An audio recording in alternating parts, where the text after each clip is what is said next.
ನಮಸ್ಕಾರ ಸ್ನೇಹಿತರೆ, ನಿಮ್ಮ ಹತ್ತಿರ ಇನ್ನೂ ಕೂಡ ಆ ಹಳೆ ಕಾಲದ ಮುಸುಕಾಗಿರೋ black and white voter I D ಇದೆಯಾ? ಅದರಲ್ಲಿರೋ ಫೋಟೋ ಸರಿಯಾಗಿ ಕಾಣ್ತಾ ಇಲ್ಲ, ಕಾರ್ಡ್ ಹರಿದು ಹೋಗ್ತಾ ಇದೆಯಾ ಅಂತ ಯೋಚನೆ ಮಾಡ್ತಾ ಇದ್ದೀರಾ?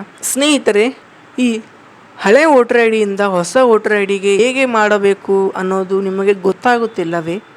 ಹಾಗಾದರೆ ಈ ವಿಡಿಯೋ ನಿಮಗಾಗಿ. ಸ್ನೇಹಿತರೆ, ಈ ಒಂದು ಹಳೆ ವೋಟರ್ ಐ ಡಿ ಕಾರ್ಡ್ ಇಂದ ಹೊಸ ವೋಟರ್ ಐ ಡಿ ಕಾರ್ಡ್ಗೆ ನಾವು ಹೇಗೆ ಅಂದರೆ ಇವಾಗ ಹೊಸ ವೋಟರ್ ಐ ಡಿ ಕಾರ್ಡ್ ಹೇಗೆ ಪಡೆಯಬೇಕು, ಮತ್ತು ನಾವು ಎಲ್ಲಿ ಹೋಗಿ ಅರ್ಜಿ ಹಾಕಿದರೆ ನಮಗೆ ಆ ಒಂದು ಹೊಸ ವೋಟರ್ ಐ ಡಿ ಕಾರ್ಡ್ ನಮಗೆ ಬಂದು ತಲುಪುತ್ತೆ ಅನ್ನೋದನ್ನು ತುಂಬ ಸರಳವಾಗಿ ಮಾಹಿತಿಯೊಂದಿಗೆ ತಿಳಿಸಿಕೊಡುತ್ತೀನಿ.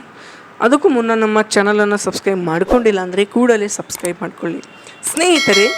ಸ್ನೇಹಿತರೆ, ನಮ್ಮ ಹತ್ತಿರ ಹಳೆ ವೋಟರ್ ಐ ಡಿ ಕಾರ್ಡಿಂದ ಹೊಸ ವೋಟರ್ ಐ ಡಿ ಕಾರ್ಡ್ಗೆ ಅಪ್ಲಿಕೇಶನ್ ಕೂಡ ಹಾಕಲಾಗುತ್ತದೆ. ನಿಮ್ಮ ಹತ್ತಿರ ಹಳೆ ವೋಟರ್ ಐ ಡಿ ಕಾರ್ಡ್ ನಿಮ್ಮ ಹತ್ತಿರ ಇದ್ದರೆ ನೀವು ಹೊಸ ವೋಟರ್ ಐ ಡಿ ಕಾರ್ಡ್ಗೆ ಅಪ್ಲೈ ಮಾಡಬೇಕಾಗುತ್ತೆ.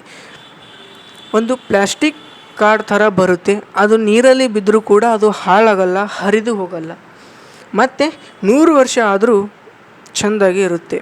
ಸ್ನೇಹಿತರೆ, ನಿಮ್ಮ ಹತ್ತಿರ ಹಳೆ ವೋಟರ್ ಐ ಡಿ ಕಾರ್ಡ್ ಇದ್ದರೆ ಕೂಡಲೇ ನಿಮ್ಮ ಸಮೀಪದ ಸೇವಾ ಕೇಂದ್ರಗಳಿಗೆ ಹೋಗಿ ಭೇಟಿ ನೀಡಿ, ಅಥವಾ ಗ್ರಾಮ 1 ಮತ್ತು ಅಥವಾ ಕರ್ನಾಟಕ 1ಗೆ ಭೇಟಿ ನೀಡಿ ಹಾಗೆ ಅರ್ಜಿ ಸಲ್ಲಿಸಿ.